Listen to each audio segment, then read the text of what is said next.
Why is Keir Starmer, once seen as the beacon of hope for the people after overthrowing the Conservative Party's 14 years of dark rule, now facing a leadership crisis?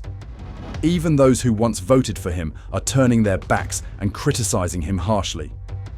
Let's delve deeper into this concerning situation and explore the reasons behind the public's diminishing trust in the current leader of the Labour Party. But first, don't forget to like and subscribe to the channel for the latest political news from across the country. Voter discontent has been evidenced by actual numbers. Starmer's approval rating has now dropped to an all-time low of -38, an astonishing figure. To put this into perspective, this is a drop of 49 points since his post-election peak. But how did we end up in this situation? And what does it mean for the future of the Labour Party? This isn't just about a few poor decisions. It's the culmination of several factors that have gradually eroded public trust in Starmer's leadership. Before delving into the reasons, it's important to remember that Starmer never really started from a solid foundation. Certainly, the Labour Party won the election, but Starmer's personal approval rating was only positive during his campaign. So, the big question is whether people voted for Labour because they believed in Starmer's leadership or because they turned their backs on the Conservative Party. When you examine the data, it's clear that Labour's victory wasn't necessarily a vote of confidence in Starmer. Instead, it appears to be a reaction to disillusionment with the Conservative Party. People have grown weary of Conservative rule, but that doesn't mean they are enthusiastic about Labour's policies or Starmer's vision for the country. It's almost as if the public is voting for anything but the Conservatives rather than rallying behind an appealing alternative. So, what does this leave for Labour now that they've won? And more importantly, what does this leave for Starmer? If you find this discussion useful and enjoy in-depth political analysis, be sure to hit the like button and subscribe. There's plenty more content like this on the way, and you won't want to miss it. The honeymoon period, a mirage. Now, let's talk about what happened right after the election. Typically, there's a honeymoon phase when a newly elected leader enjoys a temporary bump in approval ratings. To be fair, Starmer did experience a brief surge. His approval rating rose to +11. But that honeymoon period didn't last long. Since then, it has been a continuous and painful decline. Starmer now finds himself in some truly turbulent waters. So, what caused this collapse? Was it inevitable, or could it have been avoided? Several key moments come to mind, each contributing to the erosion of public trust. First, there's the handling of major national issues. Do you remember the energy crisis that worried everyone last winter? Starmer's response to that crisis was, at best, superficial. He failed to present a clear, decisive plan to tackle the rising energy costs, leaving many to wonder if he had any real solutions at all. Then there were other significant events that required strong leadership, such as the riots that broke out in various parts of the country. Starmer's response? Silence. The Manchester airport disaster also went without a word from him. At a time when the public needed leadership, Starmer seemed to shrink away from the spotlight. Whether this was a strategic move or just poor judgment, it did not sit well with voters. And then there was the $22 billion earmarked for Ed Miliband's green initiatives. Now, don't get me wrong, combating climate change is crucial. But this presentation, akin to a retrogression of older Labour policies, is not a modern, innovative solution. Many see this as a waste of taxpayers' money, and this move alienated a significant portion of the public who were already struggling with economic hardships. Decisions like these have left people questioning Starmer's judgment. So, the larger question we must ask is whether Keir Starmer really has what it takes to lead a country, or is he just another politician disconnected from the people he's supposed to represent?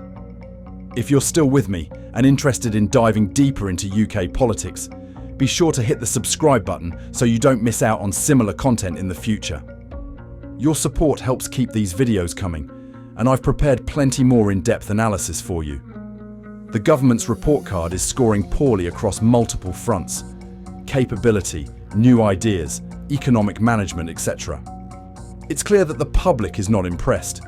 In fact, up to 71% of the population believes the government has made little to no progress on key issues since the election.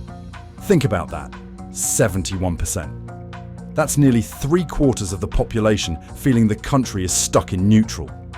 What's even more concerning is that this isn't just a one-time criticism.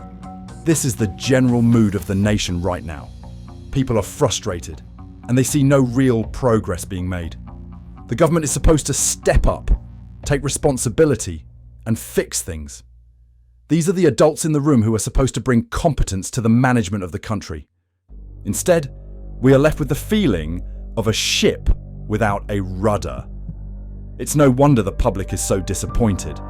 And as you analyse each issue one by one, it doesn't get any better. The government receives a D- for introducing new ideas and a D for managing the country competently. Remember, these are the people who are supposed to steer the nation away from the various crises it faces, from economic downturns to energy crises to public sector strikes. Yet here we are, with nothing to show for it except more gridlock. But what about those who voted for Labour? You'd think they'd be a bit more forgiving, right? Well, not necessarily. While Labour supporters gave the government a slightly higher score than the public overall, it's still not great. Instead of the D- the public gave, Labour voters rated the government a C+. A passing grade, sure, but not enthusiastic support. After all, even those who voted for Labour seem to be questioning whether they made the right choice. Notably, there's a lack of creative ideas in Labour's programme. Many voters have started to feel that Starmer's policies are not only vague, but also lack freshness and dynamism. One reason people feel disillusioned is the ambiguity in the message Labour is trying to convey. They cannot see a clear vision for the future, which creates confusion among voters. To improve his image, Starmer needs to adopt a stronger communication strategy, not only in listening to what voters want, but also in presenting a detailed plan for what they intend to do. Surveys show that 60% of voters do not believe Starmer has the capability to address the country's major issues. That's a troubling figure, indicating a high level of skepticism regarding his leadership ability. Labour must also pay attention to the social and economic issues that voters face daily. From rising living costs to healthcare concerns, these topics are vital and directly impact people's lives. Starmer needs to show that he understands these issues and has viable policies to address them.